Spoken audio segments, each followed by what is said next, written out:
Entonces, estamos hablando del siglo XX. En 1961 comienza la gesta libertadora. La gesta nuevamente libertadora. ¿Dónde comienza la gesta libertadora? Eben y Alfredo y Carlos y Fernando, que conmigo hemos sido pues los marxistas de un determinado momento. Yo cada rato en mis conferencias pido perdón a mis alumnos. Yo no alcancé a ser escritor marxista, pero soy profesor marxista. ¿Dónde les parece a ustedes que comienza la gesta libertadora del Che Guevara, es decir, del comunismo violento en el sentido de que adhiere a la tesis de que el poder nace del fusil y que el poder se obtiene, que la violencia es parte de la historia y que es la que moviliza a los pueblos para el derrocamiento de un Estado que hay que derrocar y en particular destruir la formulación imperialista de la política. País. Bolivia. Eso me lo ocurrió tú. Argentina. Esto es completamente raro. Yo estoy aquí seguro de que ustedes, los que saben mucho de historia del marxismo, dicen, ¿por qué Argentina? Resulta que el Che Guevara era argentino. Y Argentina fue, durante todo el final del siglo XIX y del siglo XX, el centro del mundo, del universo. Era el crisol de las culturas universales, incluyendo chinos, incluyendo latinoamericanos de todas las. Por ejemplo, Florentino González terminó viviendo en Florentino, se acordarán de él, casado con la novia de Bolívar. En general era como ¿cómo diríamos? La tierra prometida. Y la tierra prometida europea. Y el argentino no podía ver a los cubanos como el centro del universo y el futuro liberador de América. Pero el argentino logró su éxito político como segundo a bordo de una revolución, la revolución cubana. Primero Fidel. Sí. Y el Che era, óigase bien, un marxista. Un hombre con formación. Ya todo eso estaba bien, digamos, está hecha la arqueología. ¿Quién la hizo? Bueno, han hecho varios biógrafos, pero el que yo recomiendo como el principal, lo he mencionado varias veces, es John Lee Anderson, que es la biografía más consistente, más sesuda, más documentada y además la hace desde Nueva York con una visión general de cómo se movió el Che Guevara en Europa, cómo se movió el Che Guevara en África, sobre todo, inclusive armó su guerrilla africana, intentó en varios países hacer hegemonismo argentino y termina entonces con el objetivo. Argentina como el nuevo escenario para la expansión de su gran idea, que era la construcción del comunismo.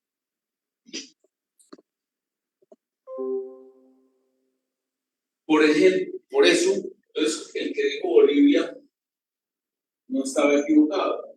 Bolivia es limítrofe con Argentina. Él envía su primer núcleo guerrillero a una tierra que se llama Salta,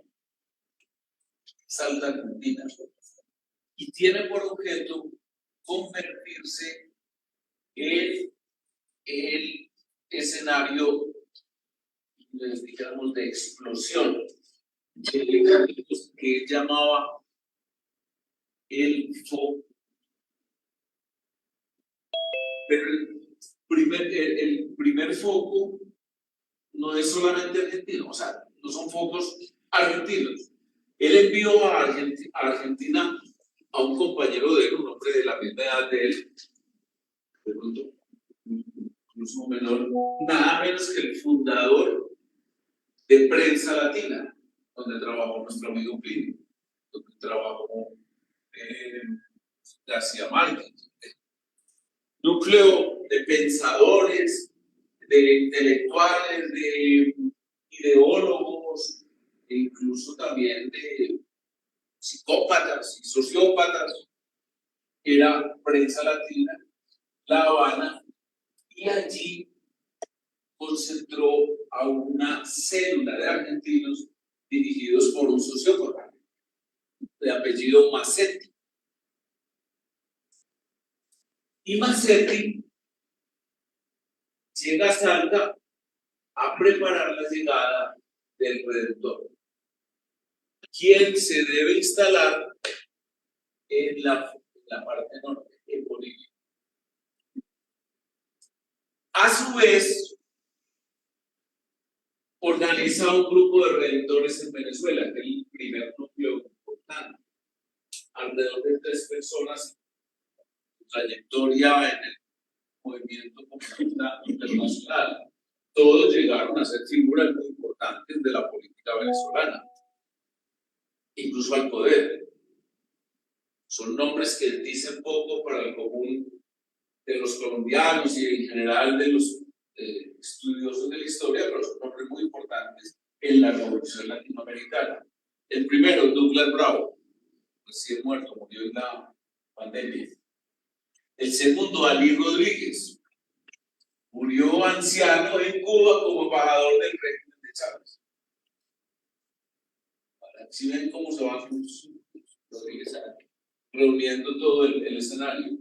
Y el tercero es un señor de apellido Pekov, pero no el Pekov que muchos conocimos, lo conocí y lo traté, sino el hermano. Teodoro. Hermano Teodoro. Esa guerrilla comienza a hacer el foquismo en Argentina.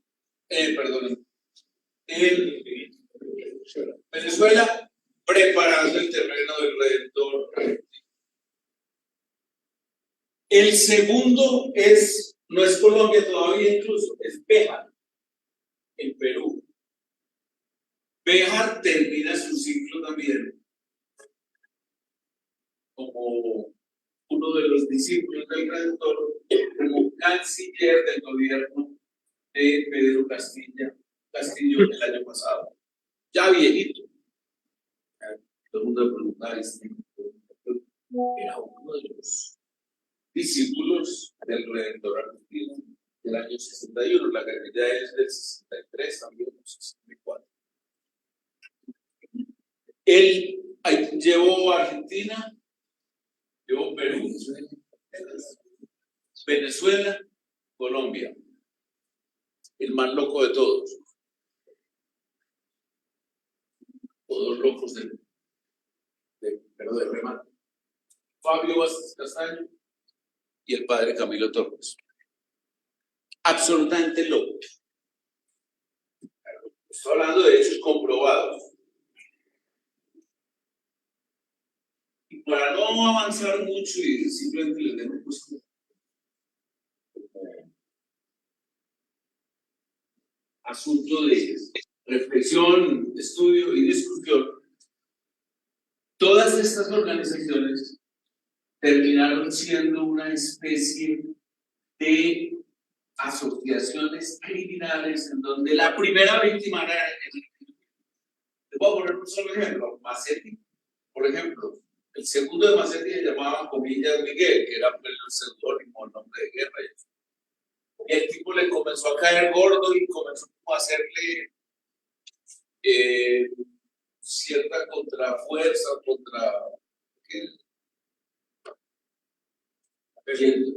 y le hizo un juicio, entonces puso de fiscal a ellos, está documentado, y lo cuenta también Johnny Anderson, y lo fusilaron. Pero para que sepamos por qué expreso yo la idea de sociópata como el sinónimo de la corriente de pensamiento que encabezaban Fidel y el Che, y que comenzaron este ciclo, proceso de formación de organizaciones guerrilleras conquistas que lograran liberar a toda Sudamérica, posteriormente a toda Centroamérica, porque paralelamente se iban formando en Guatemala, en República Dominicana, intentaron por un ex coronel de las Fuerzas Armadas de Guatemala, de República Dominicana.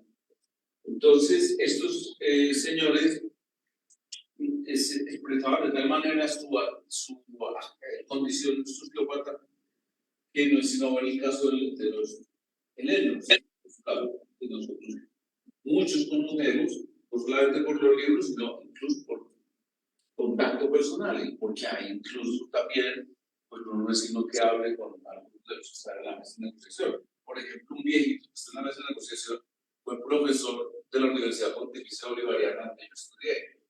Yo lo conocí, que llaman, ¿cómo se llama el jefe de los negociadores? Se llama Aureliano, sí. Profesor de la Universidad Bolivariana, es donde yo estudié. ¿Tú fuiste abogado de él? No, él fue abogado de él para la separación de bienes. Y entonces, funda Fabio Vázquez Castaño el movimiento guerrillero, lo fundan en Cuba, lo organizan bien en Cuba, lo arman en Cuba, lo preparan, hacen todos sus entrenamientos, etc. Llega el núcleo foco. Se instala en una zona de Santander, concretamente en Chimacota, y en la zona esta muy conocida cercana al Magdalena, y comienza su actividad. Entonces, el ídolo de la organización, el padre Camilo Torres, ya decide, de acuerdo con sus compañeros, con Vázquez Castaño, con un señor Medina Morón, que era un dirigente importante, más o menos debe ser de la edad de nosotros, sería hoy un poquito mayor, creo. No, un poquito mayor, no, mucho mayor sería. Con Jaime Arenas, con Lara Parada, que era dirigente sindical del sector de la USP, etcétera, etcétera. Conformar la guerrilla, y entonces dicen, es el momento de que el padre Camilo, que ya es un revolucionario reconocido en Colombia, que ha tenido, dijéramos, cierta expansión en cuanto a su reconocimiento, que tiene un periódico muy difundido, etcétera, que se va consolidando como, digamos, la figura que va a lograr que el foco ilumine, entonces vaya al núcleo y se lo lleva por allá y prácticamente lo hace matar. Sino con una decisión absolutamente, primero, traicionera y cobarde, sí, por lo menos con una irresponsabilidad absoluta, y le dice al padre Camilo, que es el líder de la izquierda colombiana, que él mismo obtenga un fusil, o sea, sin fusil, vaya y le quitan el fusil a otro. Claro, y todo un balazo. Pero además, para que vean ustedes que esto desarrolla totalmente sociopatía, es que todos ellos van cayendo muertos, pero no por la policía, no por el ejército, no por el imperialismo, no es porque la DEA o en esa época no existía, la CIA o los marines los maten, no es porque ellos los matan. ¿Cómo lo sabemos? Porque ellos mismos lo escribieron. Por ejemplo, el segundo a bordo de Fabio Vázquez es Lara Parada. Y Lara Parada se enloquece y dice, pues estos señores, ¿qué es esto? Pues, comienza como a tener una cierta, a ver la realidad y decide irse. Eso se llama en el ejército desertó. Pero desertó sin dejar de ser loco y revolucionario y de locura y escribir una locura, y estos tipos lo condenan a muerte. Él alcanza a escribir un libro se alcanza dentro de un movimiento revolucionario también en Bucaramanga a ser elegir concejal.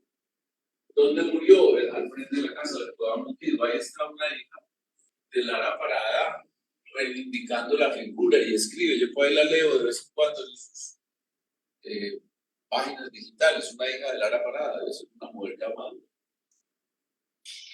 El segundo de Camilo en la universidad, dirigente estudiantil, un señor que se llamaba Jaime Arenas. Me pasa lo mismo. Y entonces, en la universidad ya comienza, creo que lo mandaron por aquí, no sé, en el centro. Y entonces él escribe un libro, la que ya por dentro cuenta muchas termina su libro, lo publica.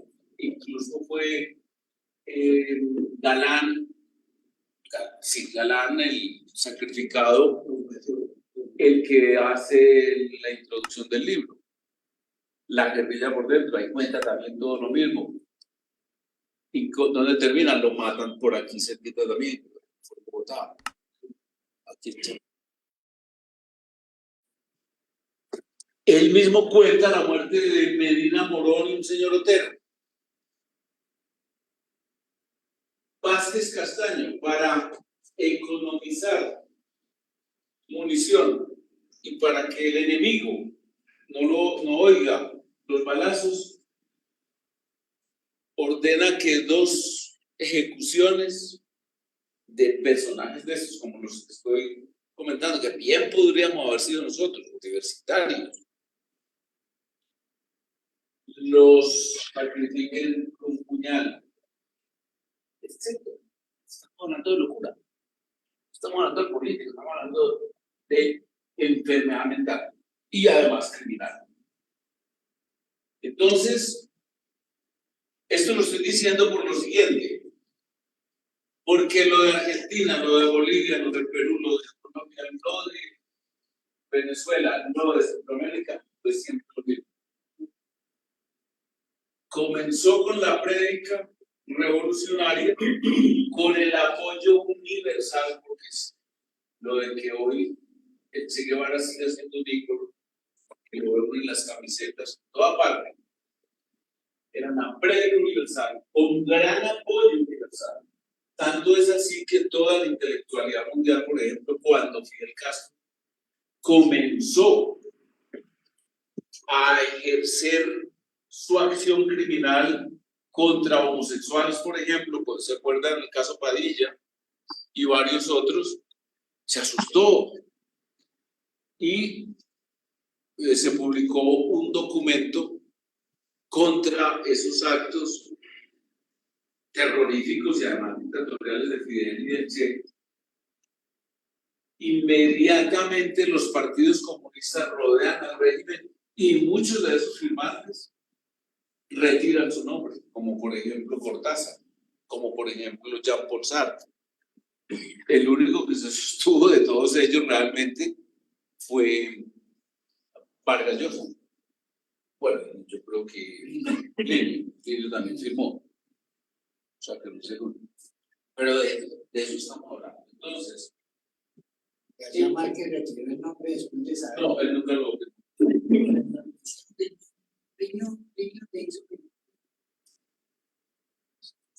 Después él dijo.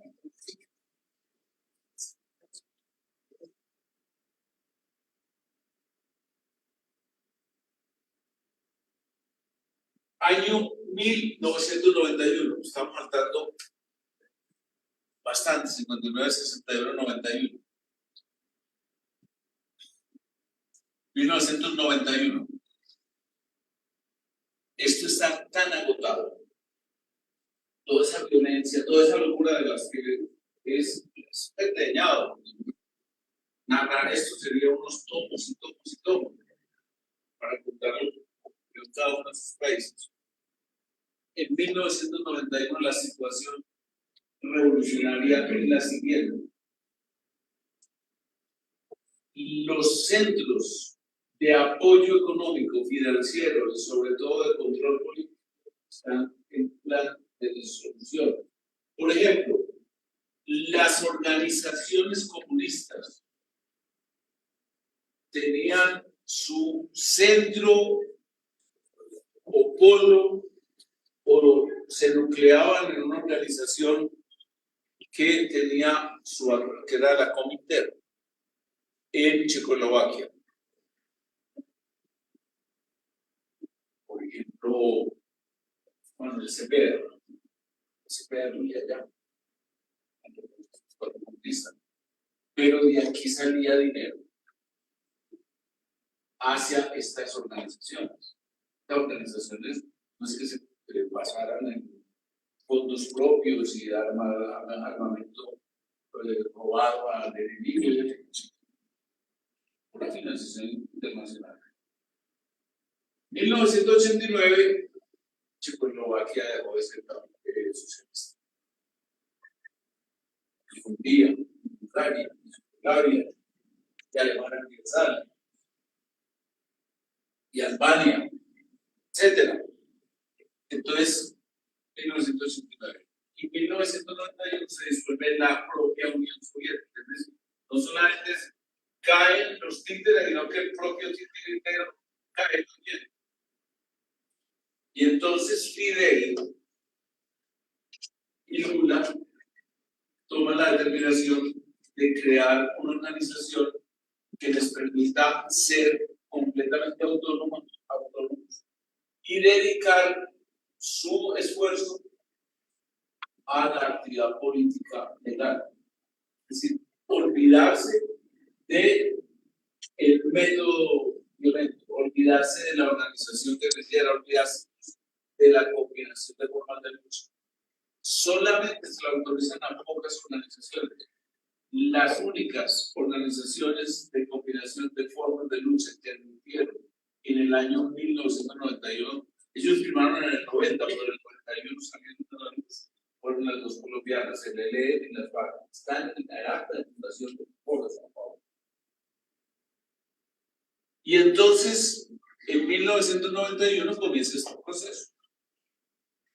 Obtención de lo que estaba buscando el Che a través de su actividad psicópata y sociópata a una actividad política electoral. En 1998, elecciones en Venezuela. Y 1999, posesión de Chávez, comienza el ciclo del Foro de Sao Paulo en el poder de América Latina. 1999.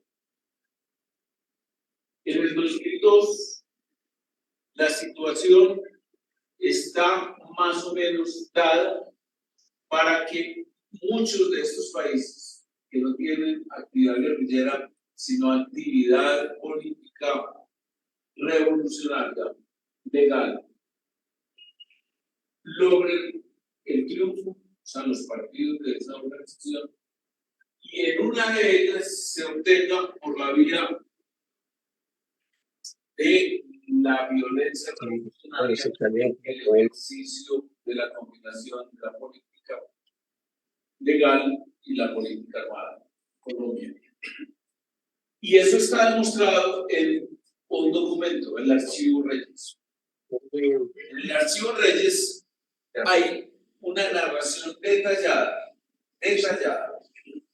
de cómo Chávez y los cubanos, y que año murió Barbarroja, en el 97, 99.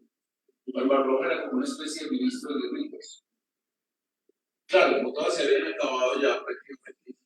Entonces, las únicas guerrillas importantes a las que seguía vigilando y ayudando Cuba eran las FARC y el ELN. Y entonces, en el año 99 se posesiona Chávez, y Chávez hace unos acuerdos con Cuba, con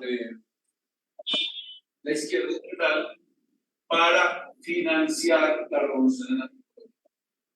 Y en el texto de Reyes está establecido que iba a haber una entrega en el momento de la caída de Reyes de $200 millones para armamento, se iban a entregar en especie, se iban a entregar a través de una organización que controlaban ya varios países que habían caído en esta férula por la vía legal, la que concibió el Che, que se llamaba Alba Petróleo, que la dirigía el alcalde, o quien después fue el alcalde de San Salvador, miembro del Frente para un Partido de Liberación,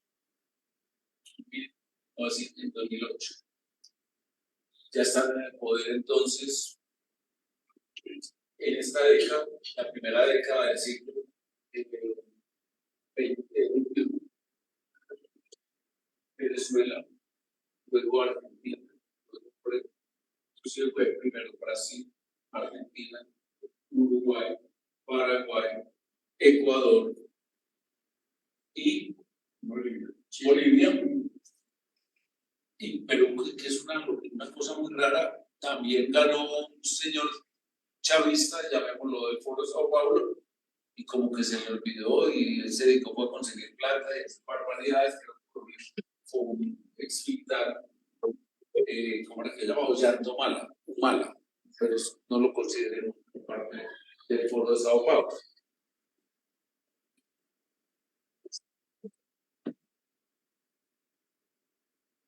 Hoy, todo esto tiene como una especie de final trágico. Se llama el tren de Aragua. Buenos días, permiso. Doctor, ¿Cómo vas? buenos días, doctor. El tren de Aragua. Así que el tren de Aragua y Che Guevara. El nuevo Che Guevara es un mafioso, un pandillero que vive en una cárcel en Venezuela, que se llama El Niño Guerrero. El tren de Aragua tiene destacamentos mucho más poderosos que los que logró formar el Che Guevara en todo el país. Nació en Venezuela, en Aragua, un proyecto que se llama Toro, y se ha expandido por primero Colombia, Ecuador, Perú, Chile, Argentina, subió a San Salvador, y se me acuerdo que ya salía del poder también de San Salvador, porque ahí se ganó de la casa. Es decir,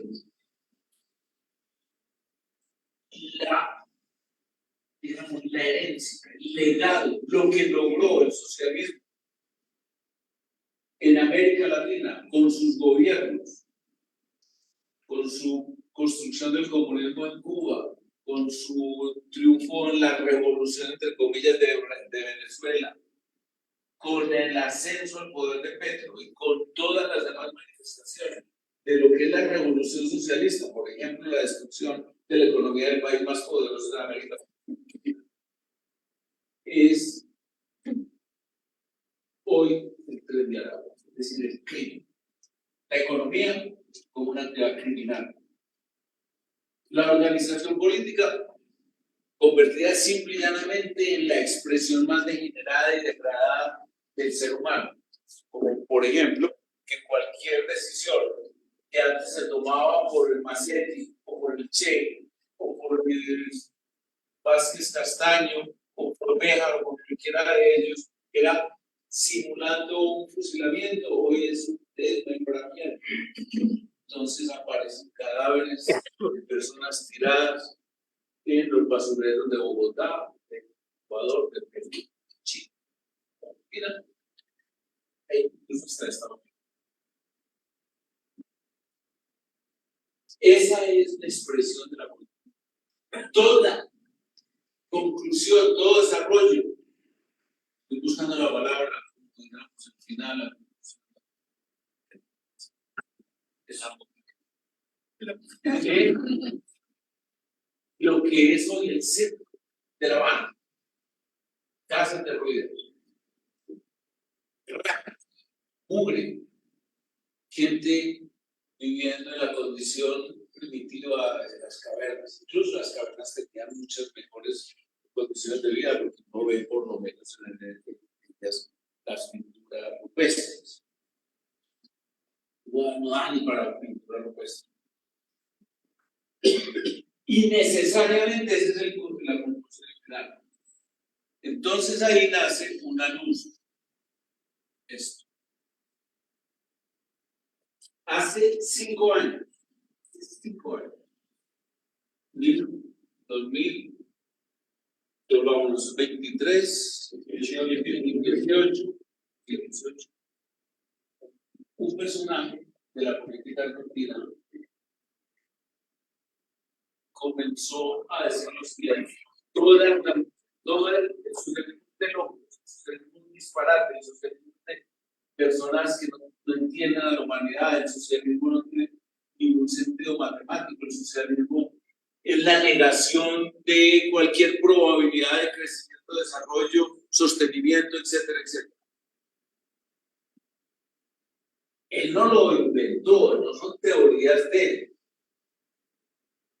Eso tiene un nombre, una gran escuela de pensamiento económico que además es filosófico, se llama la escuela de Austin. Pero él comenzó a enfrentar, él también con ciertos rasgos de loco, no hacer esto, porque no era capaz de hacer. Yo pelear con 15 personas en un mismo programa de televisión, y el gritarles, mirarlos a los ojos, decir estúpidos, y bueno, lo que sea, a toda la opinión, comenzó a hablar así. Todo esto es de locos. Eso de que para que la sociedad sobreviva, entonces el Estado gaste. Que para que uno logre salir de la pobreza gaste. No entiendo. Eso ocurriría es que uno se engorda o se enferma y se muere. Pero que la sociedad tiene que gastar, que la teoría keynesiana. Entonces, Keynes es un animal. Y además lo citaba con frases completas de Keynes. Ya sé, y comenzó a generar ese fenómeno. El de este tipo como que atrae a la gente, como allá ciertos sistemas de medicina, a los que nos organizó de la audiencia de los medios. Allá es electrónico, entonces notaban que el hombre hablaba y se disparaba. Entonces, claro, se disparó la audiencia, gritaba. Y entonces todos los días teníamos situación, todos los días lo veía mal. Comenzó a lo que llaman ahora la guerra cultural. Él no solamente él, ese señor Laje, jovencito en ese momento, un señor Márquez, por ejemplo, que es un personaje muy curioso también, vuelve tristes todo el argumento histórico. Es un gran historiador, sobre todo el Che Guevara, por ejemplo, o sobre todo, por ejemplo, el libro negro del comunismo, lo que pasó en la Unión Soviética, o lo que fue el estalinismo. Y entonces se fue comenzando a producir un movimiento. Es decir, ya no era un loquito o un personaje muy carismático o un ranqueador de la audiencia, sino que comenzó a tener, digamos, expresiones parecidas en otros sectores, en los colegios, en las universidades. Por ejemplo, las madres de mayo.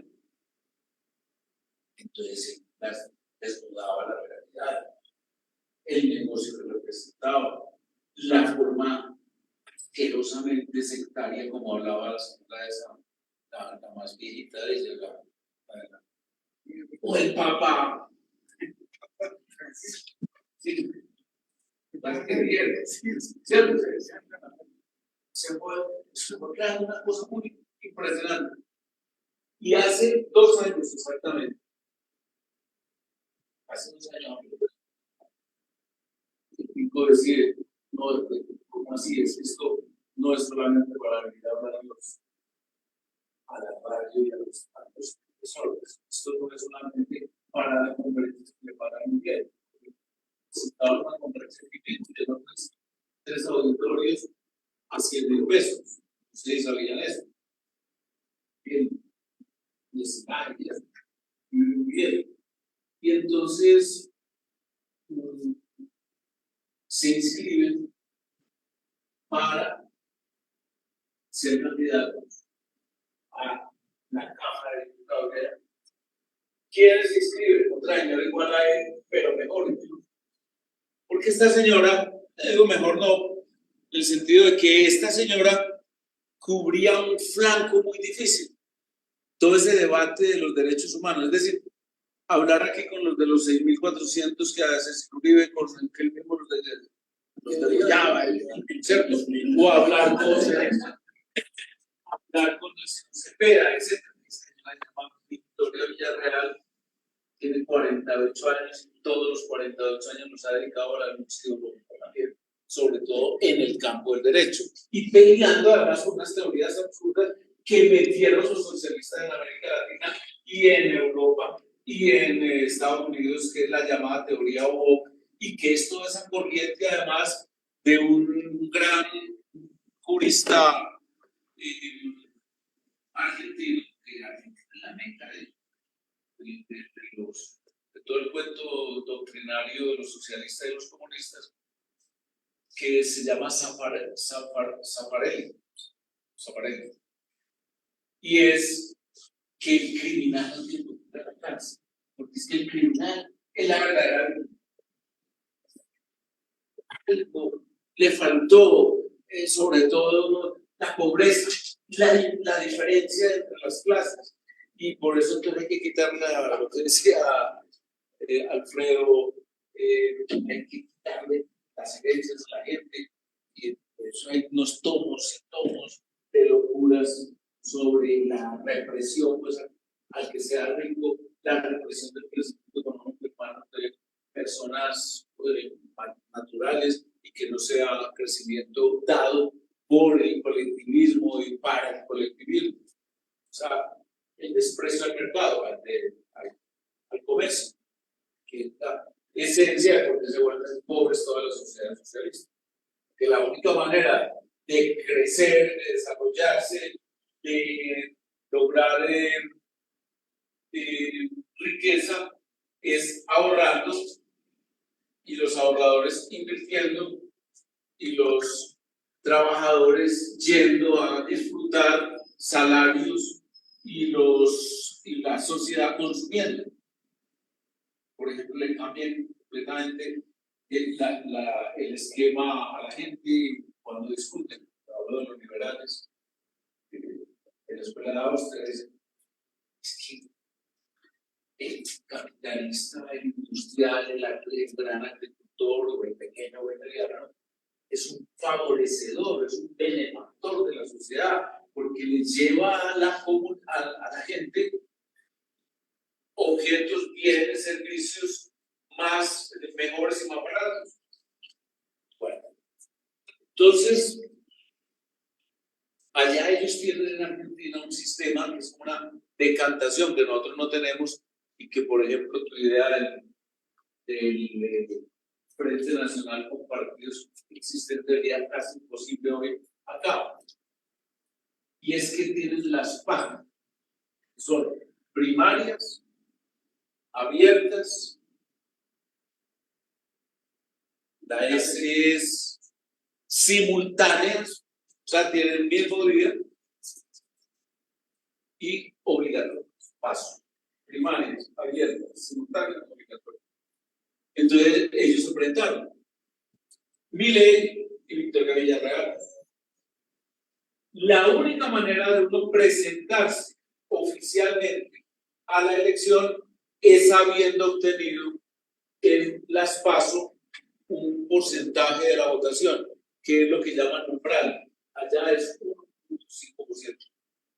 En las PASO de donde se presentaron, que fue, como decir aquí en Bogotá, Distrito Capital, se presentaron en lo que llamaríamos allá el estado, ciudad, la ciudad-estado de Buenos Aires. Y en la prueba, pónganle cuánto obtuvieron en porcentaje de votación de los dos políticos. 17%. Y claro, con el 17% eligieron a 3 diputados. Y fueron ellos dos, no recuerdo quién más. Entonces, listo, entran a la Cámara. Y en la Cámara, ahí ya sí comienzan no solamente ir a discutir con mundos sectarios en un programa de televisión o de radio, o responder todo el mundo de la cultura woke, de la política de género y todas esas locuras, sino que comienzan a hablar de tú a tú con la política. De la política es con el presidente del Congreso. ¿Quién era? Massa, ustedes ven un candidato de los peronistas. El presidente Fernández y la vicepresidente Fernández de Kirchner. Es decir, comienza el debate, asciende de ser simplemente parte de una especie como de escenario o escenificación de la política y pasa a ser un combate político con las tres figuras y además pues, con todos los demás miembros del Congreso. Y hacen cosas como la siguiente, es decir, aquí estamos hablando de gente que hace, no solamente que tiene una gran formación, miren ustedes lo que les estoy diciendo, Milley es un hombre perfectamente candidatizable a un premio Nobel, porque tiene 19 libros escritos, publicados, no sé cuántas ensayos en revistas indexadas, sino que también muchos de esos libros han sido bestsellers económicos en Argentina y reconocidos en la Academia Mundial. Pero Victoria Villarroel también es una mujer de ese mismo nivel en sus temas jurídicos, en su debate con el zaparismo y en su debate con toda la cultura de lo que se llama el humanismo de los derechos humanos. Desde una perspectiva democrática, siempre, de libertad. Y entonces, lo primero es que, oiga la reflexión. Yo soy el ser postulado como anarcocapitalista. ¿Qué es anarcocapitalista? De una manera plural. El Estado auto. En la sociedad, como el mercado, todo lo resuelva y lo defina a través de los mecanismos naturales de relación de los seres humanos, sin la existencia de un órgano monopolizador de la fuerza, y un órgano monopolizador de la economía, y un órgano monopolizador de todo el tipo de las relaciones que surgen naturalmente. Y el mecanismo, dicen los anarcocapitalistas, el mecanismo de financiación es un mecanismo de expoliación y de utilización de la fuerza. Todo impuesto es un robo. Y todo impuesto es obtenido a través de la amenaza. Si yo no doy, me matan. Si yo no doy, me meten a la cárcel. Shakira no le quería robar 13 millones de dólares. Además, que no es robo, es un impuesto. Bueno, yo lo hice. Entregado, no matan, estrés. Y luego le dice, no, pero es que eso es lo que nos debe. Pero es que además usted, como violó la ley, usted va para la cárcel. Bueno, listo. Entonces, pero le vendríamos, quiere su cárcel. ¿Cuánto? 7 millones de euros. Bueno, que le quitaron 20. Entonces, mi ley dice, ¿cómo ¿cómo demuestro yo mi tesis? Y dijo, yo no recibo, yo no voy a gastarme un peso de ese salario. El salario es lo que ustedes han robado a través de los impuestos para vivir ustedes. ¿Y de qué va a vivir? No, yo doy conferencias a $5,000 a $10,000. Necesito eso. Bueno, entonces regalarles una sociedad caritativa. Yo, hacer caridad con plata robada. No roba por hacer. Entonces, ¿qué va a hacer? Como ustedes me están entregando la plata que robaron, que me la van a dar a mí para que yo me vuelva cómplice de ustedes, y me dicen, no, entonces haga caridad con ella, voy a hacer una cosa distinta, voy a devolverle eso a los que le robaron ustedes. Y decidió hacer un sorteo mensual. El último lo hizo la semana pasada. ¿Por qué un sorteo? Dice que sea un paloto, una suerte, y yo abro una página para mis sorteos mensuales. Y el primer sorteo lo ganó un kirchnerista. El kirchnerista fue y dijo, muchas gracias, yo digo kirchnerista, pero esa plata es robada. ¿Cómo así que usted se está ganando por no hacer nada, como lo que ha trabajado menos que acá? El equivalente como a 10 veces, no sé, aquí se ganaba, aquí ganan 44 millones con $6. Y allá ganaban más o menos parecido en una cosa en donde ya el salario cada vez vale menos en relación al dólar.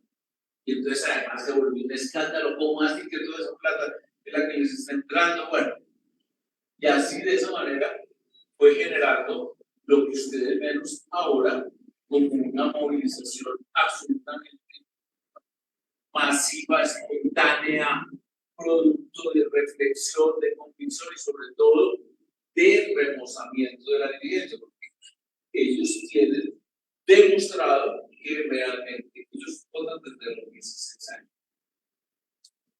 Que a quienes hicieron todo el esfuerzo electoral y condujeron a Argentina a esa rectificación son los pelados de 16 a 30 años. Entonces, yo, para terminar, les digo lo siguiente, en mi opinión.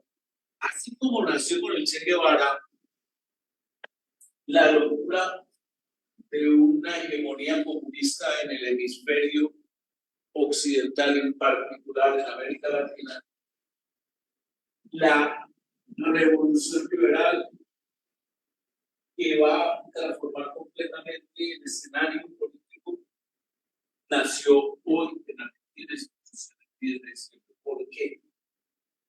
Porque es que es muy profundo, es muy convincente, es muy elaborada, es muy documentada, es datos, lo que se está diciendo en Argentina, en todos los campos, la cultura, la educación, la salud, en la solución de la obra pública, en la solución del tema de la seguridad. Y es tan convincente y tan lógica esa plataforma, que entonces ya, por obra y gracia del primer triunfo, comienza a irradiar a todos los escenarios. Ya mucha gente ante, por ejemplo, una discusión de salarios o una discusión de control de precios. Entonces, los tipos te traen este ejemplo, muchos otros, ellos son bastante capaces, son muy capaces dialécticamente. El mejor ejemplo de control de precios y de lo que es la locura de control de precios, ya uno le parece aquí nada normal. Aquí, por ejemplo, el gobierno de Petro ha hablado de control de precios. Y Duque, Santos, Uribe y todo el mundo mantuvo control de precios de ciertas actividades, y de salario mínimo, etc.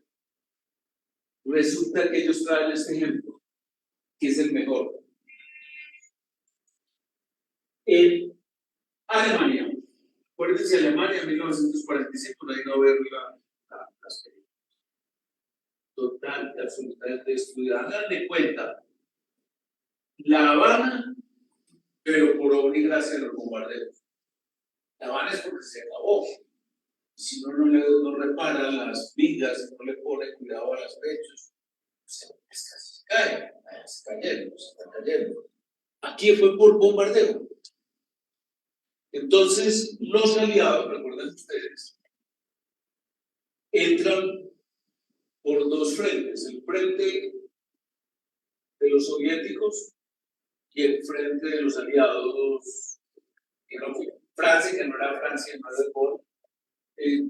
Churchill era Inglaterra, pues el Reino Unido, los canadienses, pero sobre todo Eisenhower y el general, el más era pero Patton era por allá en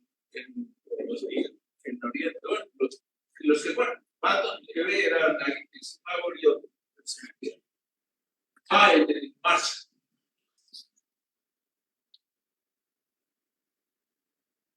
Entonces, claro, como todos son keynesianos, como todos sin saberlo son socialistas, los rusos y los americanos, y los ingleses y los franceses, entonces deciden que la economía alemana destruida necesita una intervención profunda desde el gobierno, desde la administración, y le ponen a hacer la tarea a dos alemanes, que son Adenauer y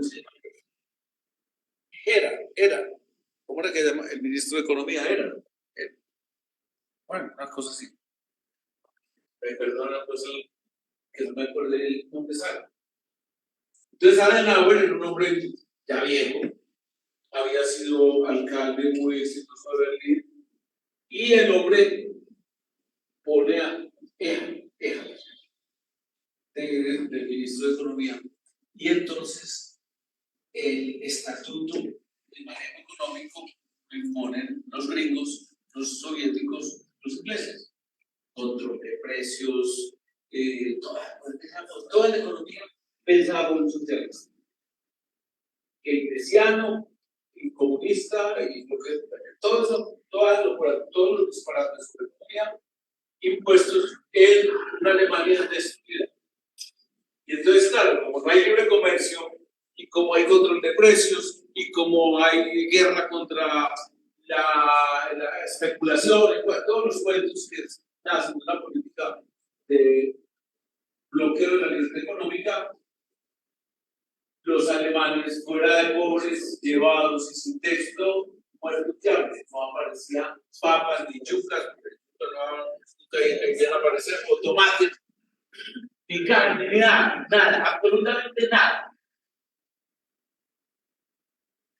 Y un día, este ministro, que creo que se llama Ega, pero puede ser un nombre pero Adenauer sí me acuerdo bien, decide lo siguiente: decreto, artículo único, libertad económica absoluta. Vendan lo que les dé la gana, compren lo que les dé la gana, hagan lo que les dé, cosechen lo que les dé la gana, transformen lo que les dé la gana y vendan a lo que les dé la gana. Decreto. E inmediatamente, esto está narrado por él, inclusive Kissinger, acaba de publicar, yo digo, ¿cómo hace? Yo digo, Kissinger tiene 100 años. Y acaba de publicar un tercero, el más delicioso del mundo. Leanse. No me acuerdo cómo ya, creo que el líder de los que, de la humanidad. Sí, de la humanidad. ¿Cómo? No puede nada. Y entonces, inmediatamente lo llama Eisenhower, y el inglés, que no me acuerdo cómo se llamaba, el jefe de las tropas, pues, de invasión de la revolución, y el militar francés está loco y tiene que revocar eso, y era fin de semana. Que de todas maneras el decreto queda revocado una ley cuando se Derogada. y entonces bien aburridos, ¿qué hacemos? Bueno, ¿qué hacemos? Oiga, lo que ocurrió el fin de semana. Aparecieron papas, apareció leche, aparecieron tomates, aparecieron de todo. Y comenzó todo el mundo a trabajar y a reconstruir libertad económica. ¿Qué es lo que va a pasar en el mercado? Es decir, en Argentina van a hacer una revolución contraria a toda la locura que nosotros hemos venido oyendo, no solamente oyendo, sino predicando una constitución y muy intervencionista y muy positivos. Lo que dice Alfredo respecto a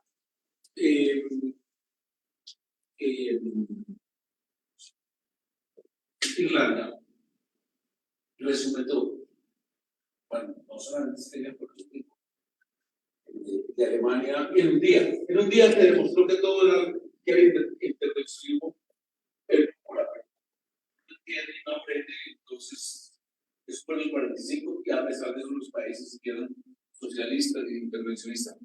Pero en Irlanda era la economía más pobre de todo, creo que era Albania.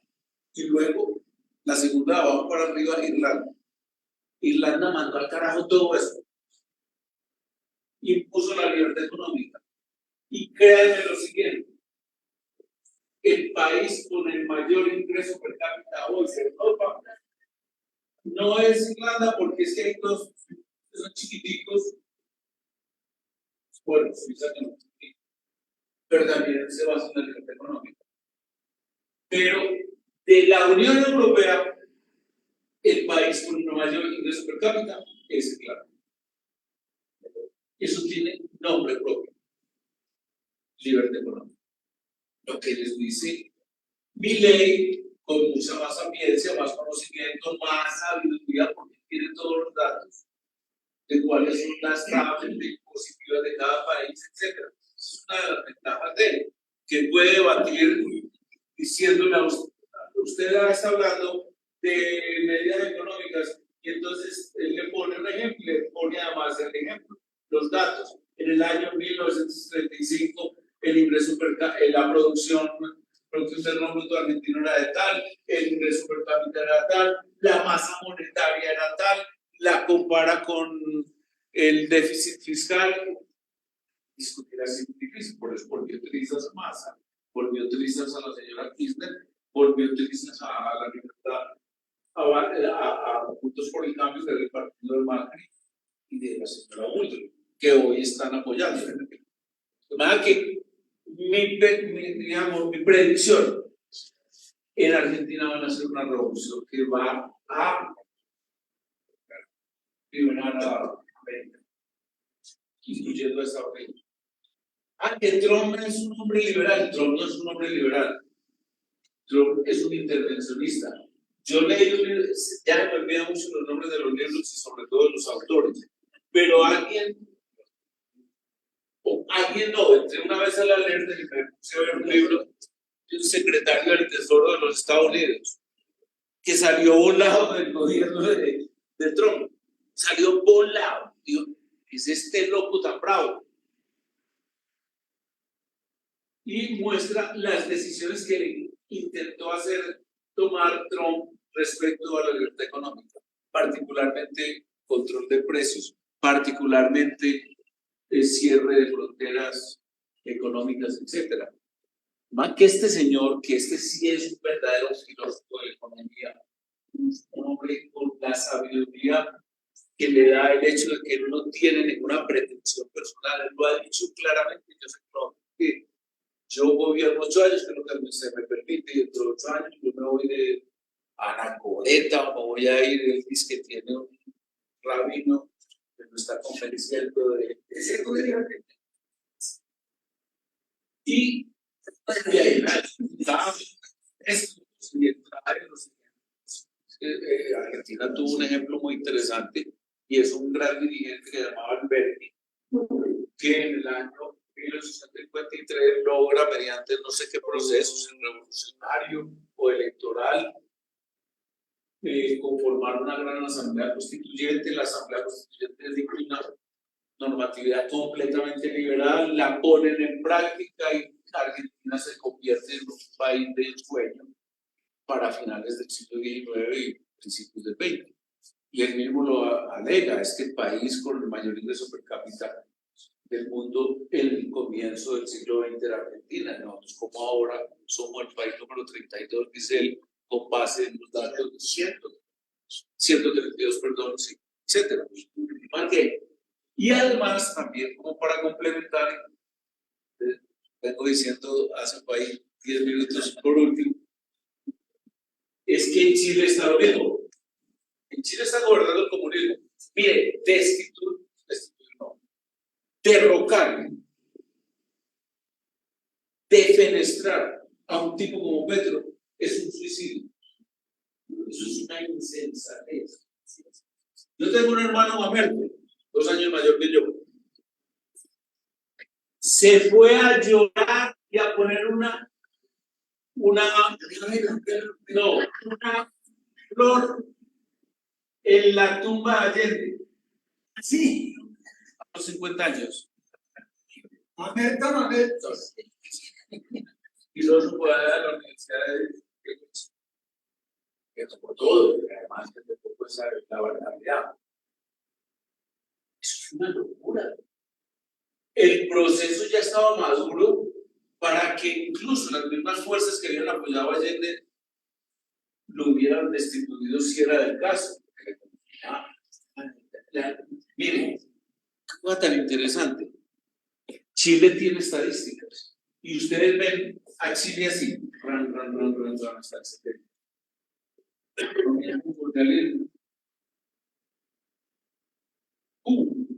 Que es que el bloqueo, que no sé qué, carreta, Cuba, Uruguay y Venezuela en el año 1959 eran los países para mostrar de América, del continente, con Estados Unidos, Canadá y Puerto Rico.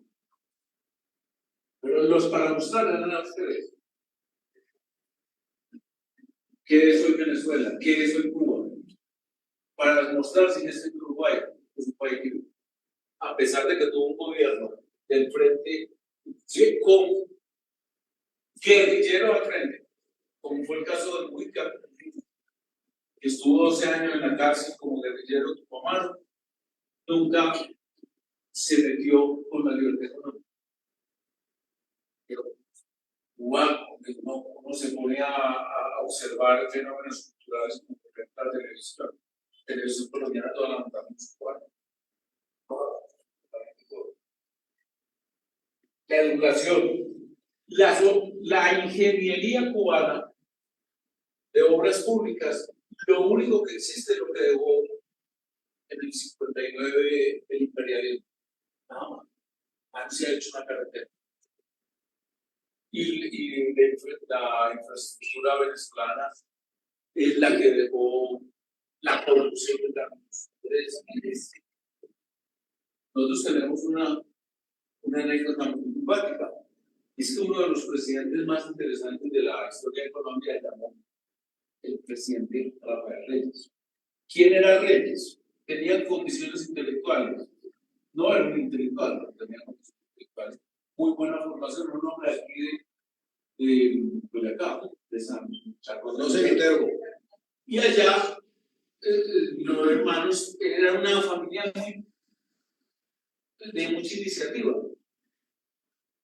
Entonces él, por ejemplo, para contarles sus iniciativas, él pensó cómo hacer una comunicación para el comercio entre el Pacífico colombiano, que salió desde Tumaco, creo, o de unos, fue de Tumaco, eso está contado por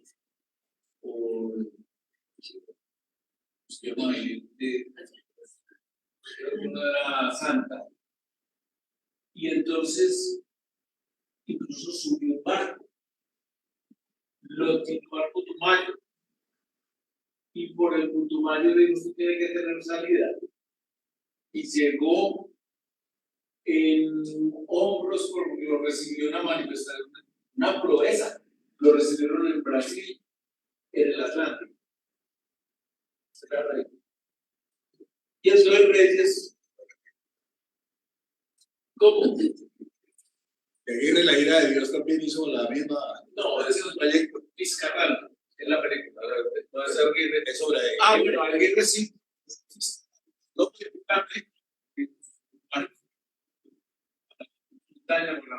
eso lo hizo Reyes. Yo no sé si lo de Vizcarral se ha basado en Reyes.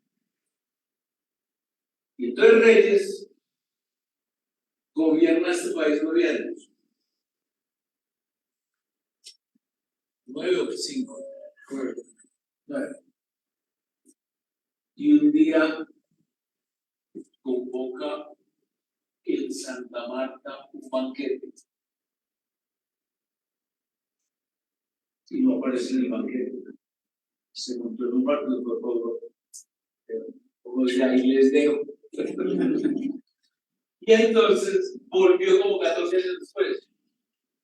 Y aquí me habían hecho el hablar del despotricaje, el ladrón, que no sé qué, no sé cuánto. Y él llevaba una carretera hacia La Dorada, no, hacia Honda. Y digan ustedes que hubiese llegado hasta donde, hasta Villeta, la casa de Ever.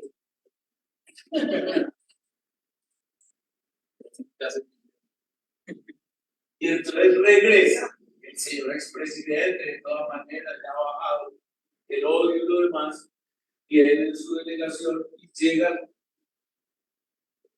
en mula subiendo por allá del Magdalena hasta el punto donde la había dejado la carretera.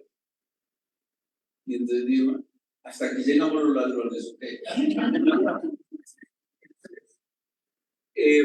Milei tiene convicciones realmente muy interesantes sobre todo el manejo de la economía, pero sobre todo en la, digamos, en la ejecución de políticas que modifiquen la actual estructura y situación de Argentina, que es esa misma línea que yo les digo.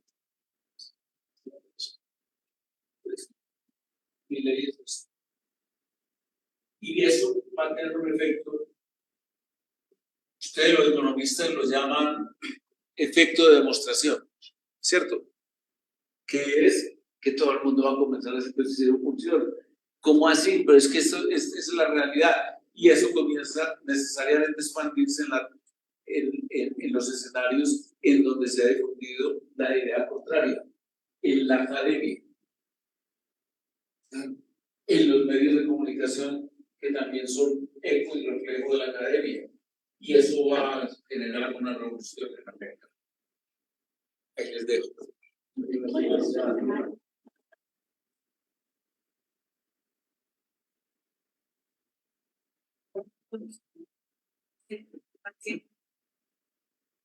Sobre lo que acaban de escuchar de estos 5 profesores nuestros, los últimos que tuvieron un ejemplo de está buscándose, yo creo que coinciden casi con lo que viene diciendo Alfredo y lo que dijo nuestro amigo Ever, y es que hay que darle un salto económico al país, hay que hacer una cosa distinta a lo que hemos venido haciendo porque el crecimiento es muy pequeño, a pesar de que hay crecimiento, pues no hablando del gobierno de Petro, porque está evidentemente de crecimiento, porque eso además es lo que está de moda para ellos.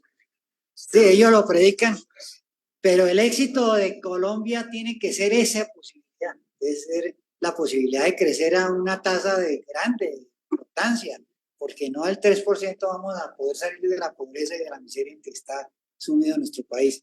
Entonces yo creo que hay consenso y me parece que ahora escuchar las opiniones de ustedes que están presentes acá y sobre todo los que tienen una idea de qué hacer con el centro de pensamiento. Entonces no sé si William quiere hacer alguna exposición, sí, alguna, y luego le pagamos las palabras a todos ustedes. William.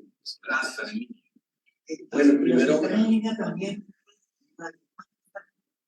Bueno, primero que todo, dar mis agradecimientos a las personas que nos acompañan el día de hoy.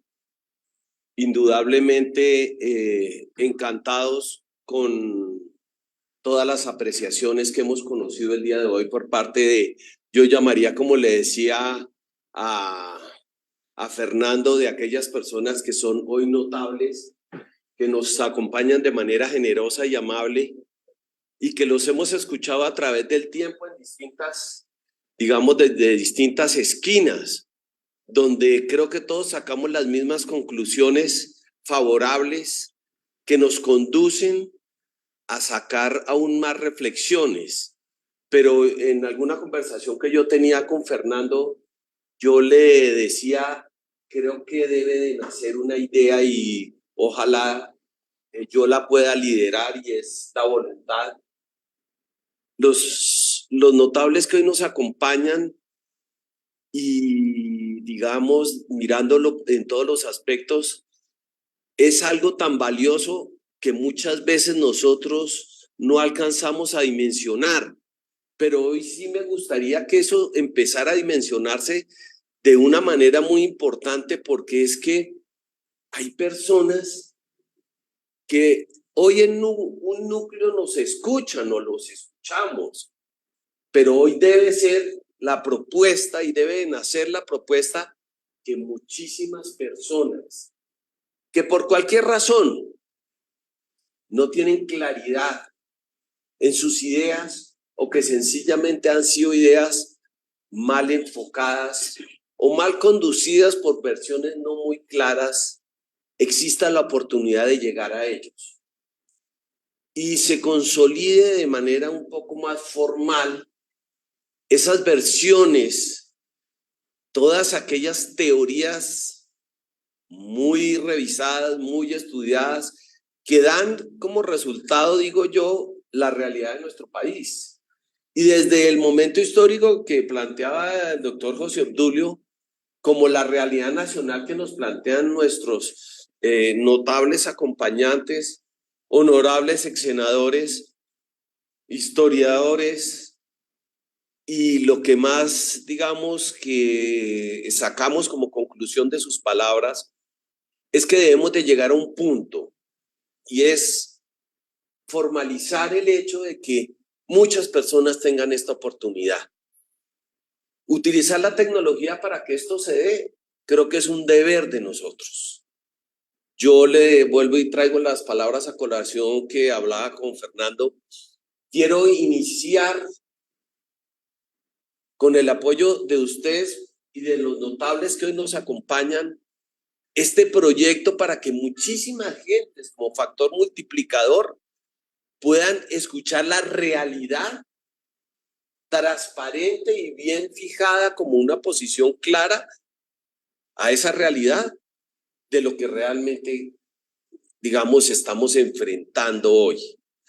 Porque las noticias, los noticieros nos dan unas versiones, pero las noticias de pronto nos dan unas versiones en un porcentaje tan pequeño que pues nosotros casi que sacamos conclusiones a través de un noticiero, pero considero que eso es un simple abrebocas de lo que realmente nuestro país afronta. Si en un momento dado existe la convicción por parte de los señores notables, hoy ex senadores, historiadores y demás amigos, para que esto se pueda focalizar y hagamos muchísimos semilleros de quienes puedan multiplicar y contarles a muchas personas por qué nosotros hoy reunidos sacamos las conclusiones y escuchamos estas conclusiones y llegamos a una sola, y es: nuestro país tiene grandes problemas, pero también somos capaces de solucionarlos. Tomemos un camino sano, el camino de la educación hacia esa problemática. Escuchemos las personas que en un momento dado han enfrentado esto de manera más detenida, más profunda, y consideraremos que ahí están parte o la mayoría de las soluciones. Simplemente busquemos personas que nos quieran escuchar y que cuando tomen su decisión política, pues sea la que ellos consideren, pero no sin antes escuchar las palabras importantes y definitivas que hoy los notables nos plantean. Una vez que yo de verdad pueda escuchar esto, tendré en mis manos una razón más para tomar este camino o para tomar este camino político. Pero considero que nosotros debemos de tener ese deber patrio de poder informar sobre todo aquellas juventudes, como nosotros veíamos en el momento político que se definió, que de pronto mal enfocadas, sin argumentos válidos más que un simple estallido, tomaban decisiones y tomaron la decisión y tomaron de pronto la decisión equivocada según lo que se ha venido viendo. Y hemos venido concluyendo en esta reunión. De pronto, si hubieran escuchado las palabras que hoy acá nosotros escuchamos, tal vez esa no hubiera sido la decisión. Pero considero que estamos en el momento político importante de poder por lo menos comunicar, enterar a las personas cuál es la realidad, cuál es el momento político que enfrentamos, pero qué debemos de aportar todos los colombianos, así sea un granito de arena para que las cosas lleguen al momento político que todos queremos hoy acá en esta reunión.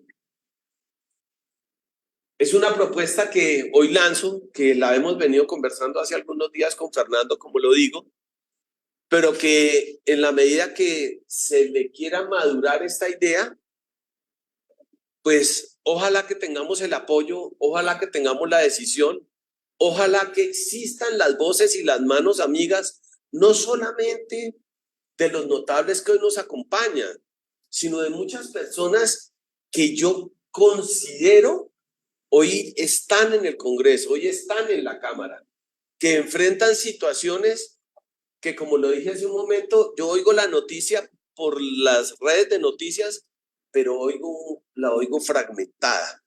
Qué interesante sería que algunas de estas personas que hoy trabajan en proyectos de ley muy importantes nos pudieran a través de los medios digitales de verdad contarnos todos los detalles, como las cosas que hoy nos preocupan.